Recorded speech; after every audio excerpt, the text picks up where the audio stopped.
Welcome to another World of Tanks debriefing. This one brought to us by BlackShot01 from DGA. He's running an M5 Stuart here in a tier 5 match. That's pretty good matchmaking for a Stuart.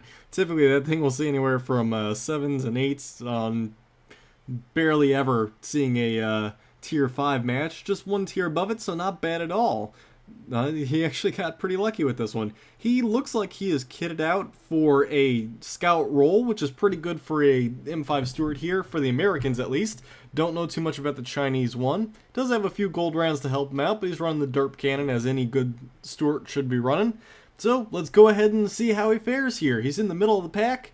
Looks like he's by himself. So let's get to it then, shall we?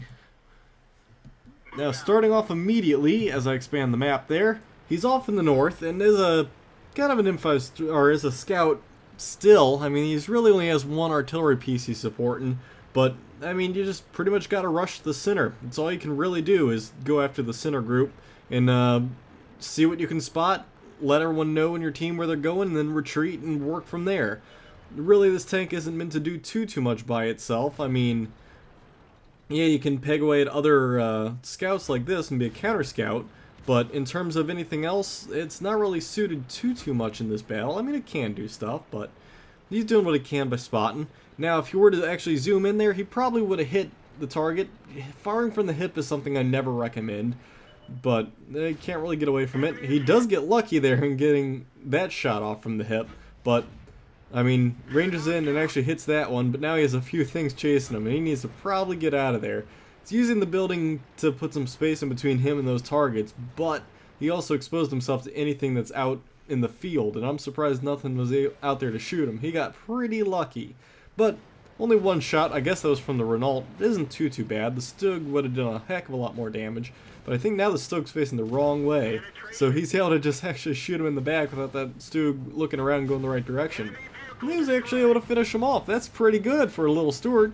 So now he needs to get out of there, or at least get into a little bit of cover. Let that camo take effect. Let him back out of the area. So he did. Now he's looking at this little Renault again. And it looks like there's a bunch of TDs in front of him. I don't know if I'd commit like he's doing. He's really going to take unnecessary hits from pretty much everything there. Ooh, man, you got lucky that that thing was killed the way that it was. And of course there's a T-34 out there. If I was the T-34, I'd have already ranged in and killed him. But he does have the fence in front of him, and that is nice because that will provide him cover being such a tiny target. Now, with all the other targets in the area and the KV, they were able to take out that T-34 without much issue. Now, a lot of that, I guess he's being a little more aggressive than I would have with a scout. But again, I guess if you check out the team, he's doing pretty well. He's already killed 3 targets. There's not much left in the way of things here. And a bunch of targets just really aren't looking at him too well, or at least even firing at him. They have other targets they have to deal with at the moment, like this PZ4 has another PZ4 looking at him. So the Stuart's allowed to get around behind him, do some damage, have a little fun. And so he's actually able to take him out as well, leaving just 3 tanks left here. The KV in front of him, I believe a Churchill behind him, and I don't know where the final Churchill is, but needless to say, it looks like he's not doing bad at all. Swooping in, doing a little bit of damage here and there, being very aggressive, but lucking out, or at least from my scope, I'm not really looking at the map to see where his allies are. Maybe he's actually taking the opportunity to take a look at that, which I mean actually would make a huge difference to see, hey, all these other threats are presenting themselves to this tank, so I don't need to worry too much about it coming after me. So he's really getting not only lucky, but also the simple fact that he has other targets around that the other tanks are prioritizing over him, and that's working out for him actually, that they're not really focusing on him until just now when that KV was trying to look at him at the last minute. But it was a little too late at that point for the KV to do anything. And so I'm going to give him the benefit of the doubt and say that he's actually taking advantage of the fact that he has teammates. You know, he's looking and seeing where his teammates are, seeing what's a threat around that tank, and then swooping in and doing damage where he can. He has burned a good couple rounds of gold ammunition, which is perfect. He's seeing the target that he's going against and loading ammunition appropriately, which is something that he definitely has to do in order to become any sort of a viable threat to these tanks. So Sadly, he's bouncing off with the gold round. You can't help that too much. But aiming right at the back with all these other tanks in front of this Churchill certainly is doing exactly what he needs to do. He's sitting there taking the option of which the other tank would have to turn all the way around to threaten him. And there you go. He almost had 6 kills in Runeberg. Not bad at all for a little scout there. And hey, in the middle of the tiers like that, in the middle of the pack, he did pretty well. Let's go ahead and take a look at some of his screen caps and see just what it all added up to. Such a short and fast-paced battle there. Really didn't have much time to say too much, so I'm going to have to reflect on it instead of in the action sort of thing here. As we can see, he got Mastery on this tank as well as Master Gunner, so he did fantastic, and the 5x experience during the holidays certainly boosted up his experience there that he earned, and credit-wise, not too bad for a tier 4. Now, as we can see here by the slew of tanks that he damaged and killed and spotted and watched damage done to the spotting tanks, he did a phenomenal job of getting in there where he needed to be. At first, he was a little too aggressive for my liking. He really took a little bit too much of a chance that I wouldn't have, but that's not to say it didn't pay off at all. My luck is a lot different than his luck. And clearly, BlackShot got a little bit better luck than I did because no one really targeted him too much. They were busy focused on bigger threats. Now, I'm going to chalk that up to, like I said, it's a very good thing that there were other targets in the area, and he might have saw that, hey, I have a KV with me, I have all these other tanks with me, they're firing at this target, so I know that they're going to be returning fire at these guys.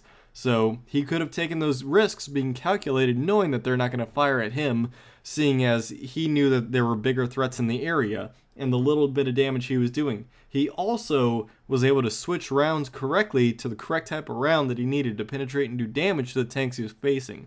That was a quick reaction call that he knew exactly what to do at the right time. And as you can see here, really paid off. A lot of his kills were tier 5s as opposed to just tier 4s. You can see right away, 1, 2, 3 of the kills with 2 of the damages were tier 5s, which 2 of them definitely were requiring the gold ammunition, whereas just a few of the others were requiring the standard HE shells. Now, the Stuart that he saw first off, I personally would have zoomed in to shoot him. Not a big deal that he hip fired, and especially that Panzer 38 T.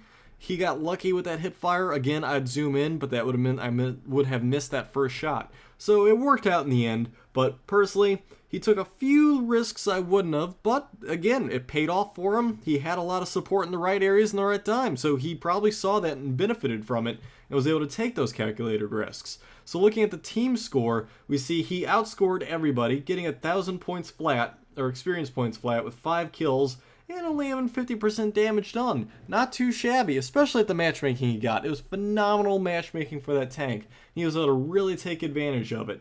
So, outscoring the other team by, 3 times at a minimum? Well, just about 3 times, as the KV1 on the other team with 2 kills had 360 compared to his 1,025. Next closest tank on his team had about a little over half of what he had, and he had 3 kills. So, not shabby at all. All that spotting and all that spotting damage just increased his score in addition to the damages and kills he had.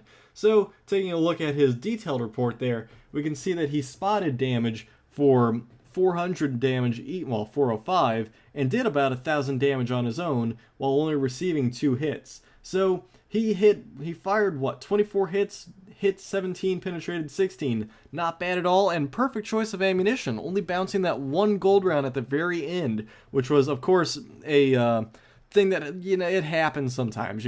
Gold rounds are not an automatic penetration, and he was only running 10, which is perfect for that tank. I mean, you need some sort of way to damage tanks bigger than you, and that was the option that he ran with. So, overall, it was slightly expensive for the ammunition, obviously running gold rounds on credit, but otherwise, he did phenomenal, I gotta say. Again, a little too aggressive for my liking at the beginning. Not zooming in there at the beginning may or may not have made a different option when he were to hit those tanks, but overall, I'm going to again go with the fact that he probably saw the correct team, or he saw the tanks that were with him at the time and made the decision to go ahead and go for stuff that I wouldn't have personally.